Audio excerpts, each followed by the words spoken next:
Everybody's always working. The social life is dead. It's so expensive. People sleep in the library. Everybody there is an international student. What is the truth about LSE?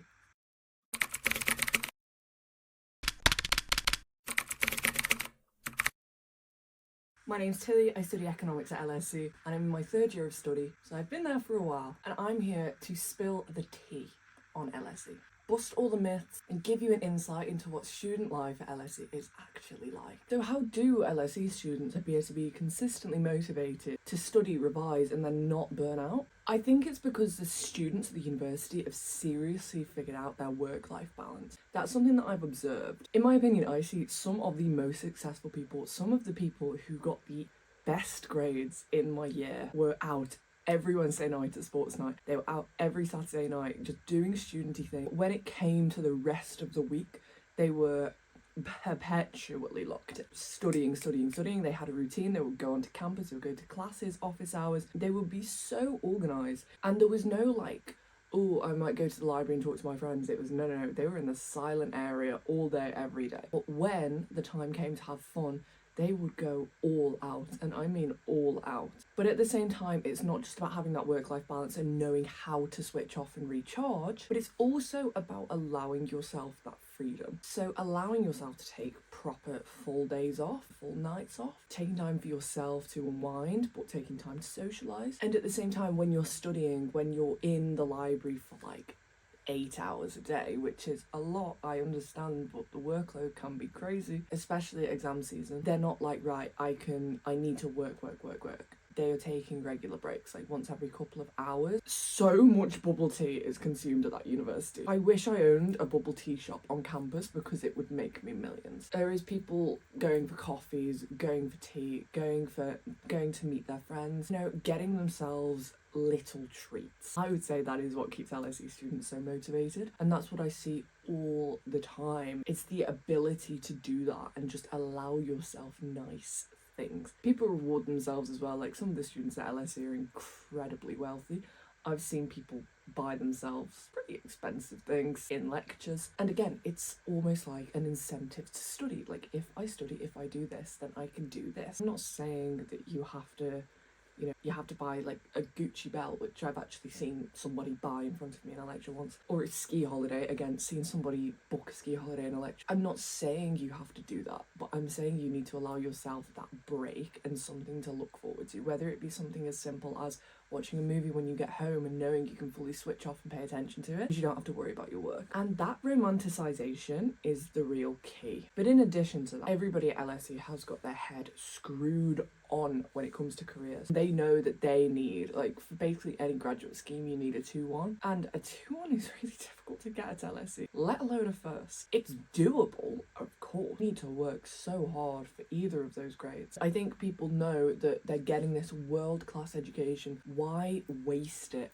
Why not study? Only 3 years, and if you can get a graduate scheme, you get some more qualifications, you're kind of set to work in the corporate world, which so many people want to do at LSE. Why the spring week hustle is real is why the summer internship hustle is real. I mean, I did 3 spring weeks and I've now done 2 summer internships, but still, hopefully I get the graduate scheme. People are just incredibly ambitious and driven, and I think that's really the key. They have a goal in mind. If you have a goal in mind, you're naturally going to be motivated to study because you want to achieve that. Moving away from study tips to just the more general LSE myth busting and telling you the truth. Is the education good? Is it like worthy of its title, or is it just the prestige? The education that you receive at that university is phenomenal. I cannot express how good the lecturers are. Well, I can only speak for my department for economics, but I mean, I've taken courses outside my department and the lecturing has been very good as well, but especially the lecturing for economics, it's so good. I've learned so much modern stuff, so many things, theories that have just been developed like within the past 5 years. They are now on the syllabus and it's so modern, up to date. If you want to go into research, if that's your goal, LSE is also a fantastic place to be. It's so on the pulse with anything that's going on in academia. The syllabus is up to date, the teachers are fantastic, the lecturers are fantastic, and if you believe anything otherwise, like, I just think you're wrong. sometimes people are like, oh no, the lecturers aren't that good, blah, blah, blah. Like, I think the lecturers are really good, but the content that they teach is so difficult. It's almost like you can't make someone get it on the first try. I very frequently come out of lectures not knowing what on earth is going on, but you put the work in and you just, you know, keep up to date with things. It's fantastic. Also, the support they give in terms of office hours are really helpful. They provide a lot of office hours, and if you actually make use of that resource, it's just a life hack. It's not just developing a better relationship with your teachers who can give you advice for your future, like as you want to go in your career, gain some insight into what they are doing. Oftentimes teachers, you know, PhD students, you know, faculty members who have got a lot of experience within academia. So like if you want to go into that, just go and talk to your teachers. Also, it's sort of like a one-on-one support that you can get from these office hours, and I think they're a great resource to use, and that's something that LSE provides really well, is very well organised. Do people sleep in the library? Good question. Yes, I've met quite a few people who've done it. If you see someone sleeping in the library, we have these sort of like study booths. We have some sofas on the 4th floor. We have a few little sofas on the lower ground floor. I have quite frequently seen people asleep on them. It's just no concern. I've seen people asleep at desks. It's just very normal behaviour. I guess it's not great that it's normalised. I personally have never slept in the library. Sometimes people, when they're working until like 4 a.m. and they've got a 9 a.m. class, are just like, oh, I'll just sleep here. I know a few people that have actually slept in the library because they needed to get the first train home after a night out as well. Don't book a hotel, just go to sleep in the library because nobody bats an eye. LSE is full of international students. I think I read somewhere that the statistic is around 70% of LSE students are international. LSE also has the highest percentage of students who don't have a student loan, and I think it may be for this reason. More so than any other uni in the UK. Someone did it study on it. I think it may be because there's so many international students. I mean, maybe I should fact check that. But yes, there are a lot of international students. That's what makes it such a global university. It creates this sort of environment, and people come to LSE seeking one thing in general. It's a world-class education, and it's a good career afterwards within, you know, economics or political science, or law or history or geography or something like that, one of the subjects that they offer. And people literally come from all over the world for this education. And it's great, and you get to meet so many people from other countries. So many of my friends, especially the ones that are graduated, are now dotted around the globe. And it's really great. It's such an international university. So my degree is actually 4 years. This is something that I haven't mentioned. I am on an exchange year right now, and you might be like, economics has an exchange year? No. LSE has so many opportunities. You can basically just pause your degree and do one of their exchange programs. So there's this program for undergraduates called LSE Go, LSE Global Opportunities, and if you apply to it and you get it, you basically get to do a year abroad at a partner institution.